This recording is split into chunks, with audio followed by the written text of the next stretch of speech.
Hello everyone, Kanishri ma'am here. Hope you all are doing good in this worst scenario. Please stay indoor and stay safe and also take care of your parents, okay? And please take proper care of your health also, okay? So today I'm going to discuss, this is a small video, okay? Small video.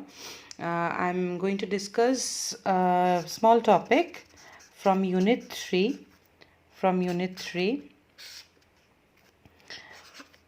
The topic is systems of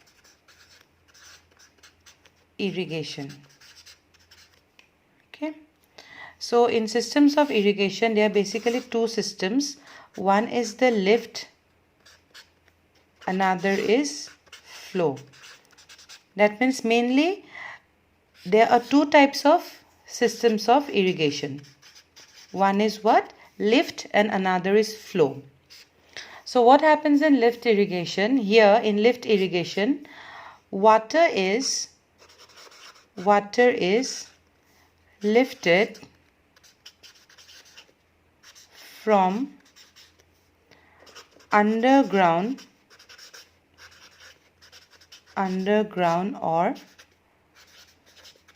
surface sources.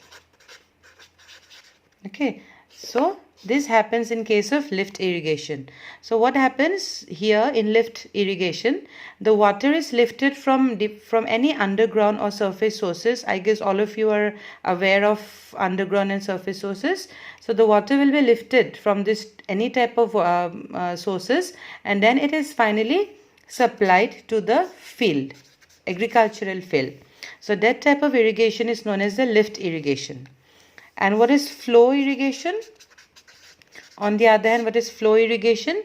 Flow irrigation is nothing but here the water flows. When water flows under the gravitational pull. Okay, gravitational pull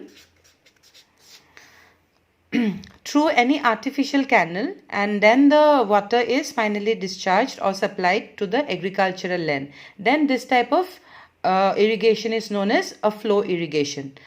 You all don't worry about the notes. I will be preparing the notes myself, and I will be giving you the lecture notes via email, okay, or through WhatsApp groups. Don't worry about that. I'm just explaining you in jest about the systems of irrigation.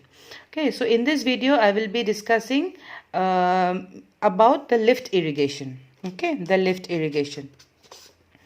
So this type of lift irrigation, as we have discussed just now, that in this type of irrigation what happens, the water is lifted from the different sources. Okay, so this type of irrigation can be applied only on small areas, small isolated areas. This lift irrigation can be applied, and vast areas cannot be included here. Vast areas are not included here. Okay, so this lift irrigation can be divided into two groups. So mainly this lifting of water is done mainly by two ways: by lifting of water by man or animal, and number two, by mechanical or electrical power.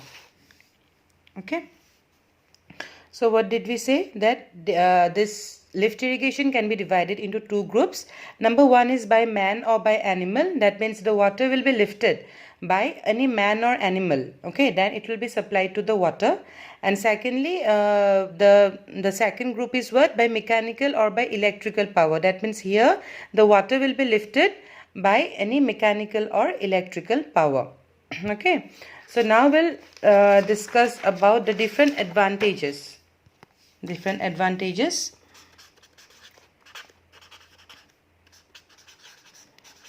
So what can be different advantages of the lift irrigation?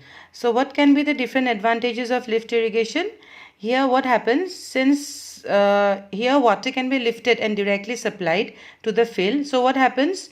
the farmers can supply sufficient amount of water according to their requirement. Okay, so that means there is no possibility of over irrigation. That can be advantage number 1. Again, I am repeating the point again. Here, the advantage of lift irrigation is that the farmers can supply water to their fields according to the requirement. Okay, understood? Then the second advantage can be what? The maintenance cost is very low.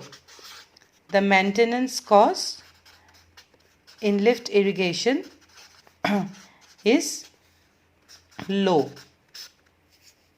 Okay. The next is another advantage. You can say that here with the help of lift irrigation, more than one crop can be grown. More than one crop can be grown. Okay, there are different advantages. I am just giving you 2-3 advantages. The next is, we'll come to the disadvantage. Disadvantage, what can be the disadvantage? When we have told that this lifting of water is done by 2 ways, man and animal, and lifting of water by mechanical or electrical power, right? So what happens if the electrical or mechanical power fails? Then can we draw water, and can the water be supplied to the agricultural land? No, right? That means that is a disadvantage. Okay, so we can write in a point like that if the lifting mechanism fails due to mechanical or electrical failure, then water cannot be supplied, right, until the mechanism is restored. Okay, so that is disadvantage number 1. Okay, and disadvantage 2 is this lift irrigation method, compared in consideration with the yield of the crop, that is not much cost effective. Okay, that is number 2. So these were just the advantages and disadvantages of lift irrigation. I guess by now you have understood what is meant by lift irrigation. I just gave you a small explanation. In the next video, I will be giving you details about the flow irrigation. Okay, and if any doubt, kindly ask me via WhatsApp or via call. I'm available from 8 to 3 p.m. 8 a.m. to 3 p.m. Okay, thank you. Take care, everyone.